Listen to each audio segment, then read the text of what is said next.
Love papatid. Extra virgin coconut oil. Tungkol sa pagdudaan. Tungod, makini. Tungod sa galing asin. Walay may tabo na progresyon to atherosclerosis. Kampiyon! Maunang ang pag-uswag sa atherosclerosis. Dili ra magpundo. Hipuson jud siya sa ditribayo. Padaghanon ni ditribayo ang imong HDL. Imong good cholesterol. Ditribayo! Si Richard, yung galaman ako ulo. Ako may blood pressure. Ewan ko sa akong asawa. Ditribayo. Ditribayo! Ang ditribayo nga may visyo. Ang visyo may ditribayo.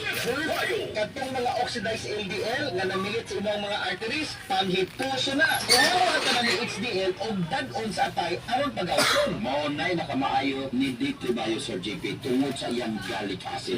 Kung D3 ang imong ginainom, wala na siya gitawag na gallic acid. Kung nga D3 lang Sir JP, pero kung D3 Bio, na siya gallic acid aron dili maghubag ug mapugnan ang grabing mga blood clots.